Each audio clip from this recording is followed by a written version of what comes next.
an isolated event in this world that was so impactful and mesmerizing that I was just in awe.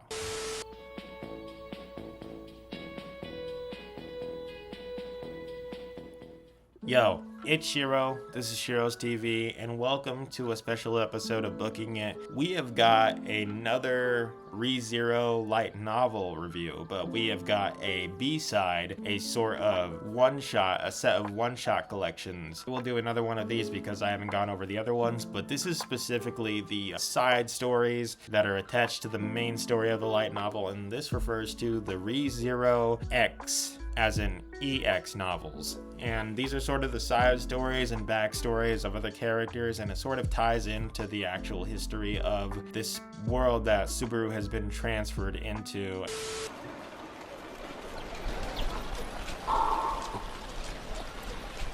And been reborn into. And so it's really insightful, and to be honest with you, reading these books only speaks to the actual skillfulness of the author and the translator in being able to present characters that are not as important as the main character and still make something so impactful and so breathtaking. I think even these books that don't focus on Subaru, the really good thing about ReZero is that every single character seems to be so well-rounded. They are almost completely spherical. I mean, it's not to say that they are bland per se, but to say that they're so characteristically human that I'm almost in awe when we approach a story with a character you know nothing about and you can still get those feels. But let's just get right into it because we got 5 books and we're just gonna go into them. We're gonna review them real quick, be done. Let us begin. We have the ReZero EX Novel 1, The Dream of the Lion King.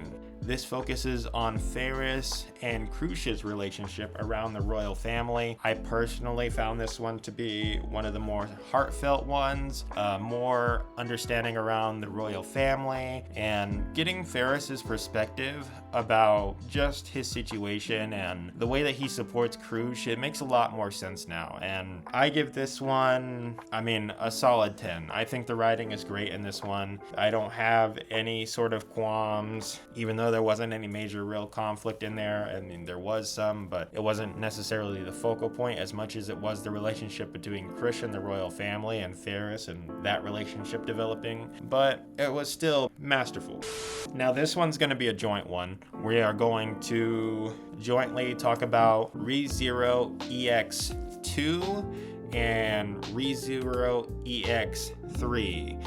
Now that is going to be the love song of the Sword Devil and the ballad of the Sword Devil. But let me tell you what, as much as you have heard the story of Wilhelm and him in the past, I think hearing it directly from him is very impactful. And in the ReZero EX3 novel, I think it was really impactful to hear from his second-hand man. And honestly, the third one was more impactful to me than the second one, simply because Wilhelm is a man of so few words that even when he's conveyed in emotion and in tone and in narrative writing form, I still feel like his second-hand man, I believe his name was Grave, I think him losing his voice was a lot, and everything he went through was crazy because he didn't have Wilhelm's strength, and his insight through his eyes was just so miraculous. And seeing Wilhelm's amazing growth from being the old man he is now, it's really wonderful. It was a really heartfelt moment, and I gotta give number 2 and number 3, I gotta give those also 10s. And maybe I would have docked some points, but it was only because I'm feeling nostalgia for a scene that's been referenced a lot in the actual show, but when you actually get to it, you're just like, okay, we've been over this, but it still feels unpredictable. It feels like you don't know what's gonna happen. That's really important for if you're coming back to a point in a story or something. But, you know, Tappei Nagatsuki, he is very, very good at that though. All right, this one, I'm gonna come out and say it. This ReZero EX novel is my favorite by far.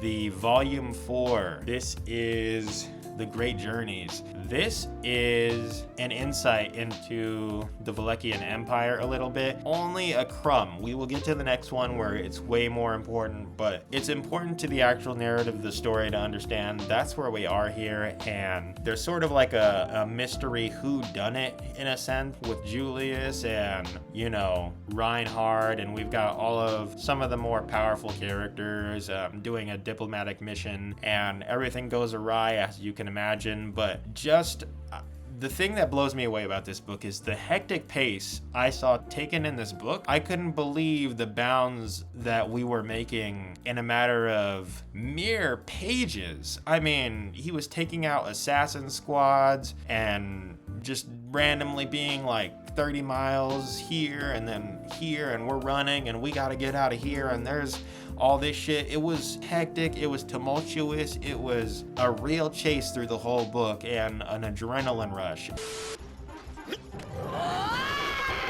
And man, I really only feel like I get that from the main story. And there I felt like, you know, it was almost creating its own life as an entity, as what it was. Like, it wasn't focused on Subaru or the plot. It was just in this world, and an isolated event in this world that was so impactful and mesmerizing that I was just in awe.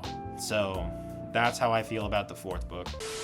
But let us move on to the 5th one, which was, I would say, probably my second favorite. And that might be because The Tale of the Scarlet Princess is a very unique one, where I think we get the first half is focused more on Aldebaran being a fighter in the gladiator pits. That was very interesting. Not all that interesting, as you can imagine, because, you know, Aldebaran is a more straight up sort of character. He's no nonsense, not saying anything, not interested in being inquisitive. He's just trying to mind his own fucking business because he's been through a lot of shit. And so the introduction of the Flame Princess in this capacity is eye-opening in many ways. I think that seeing the Flame Princess as a child explains everything about the family that she was born into and the sort of character that she came to have as a brutal, you know, princess of her own little regime fighting for the crown now. But seeing book 5 helps you understand 4 in a more visceral understanding, because not only was she like this as a child, like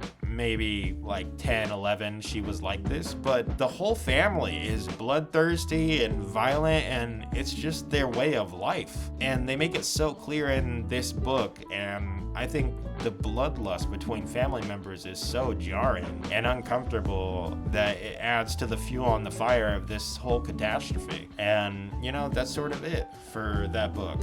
And that's another 10. I was just like absolutely blown away by all these books. These are all 10s. This is a 50 out of 50 collection. This is a 50 out of 50 collection of pure gold. Check it out. It's fucking awesome. All right. It's been Booking It with Shiro on Shiro's TV. I'll see you next time for the full in-depth light novel review from book 1 to book 25 before we move on to book 26. I will see you there. Peace.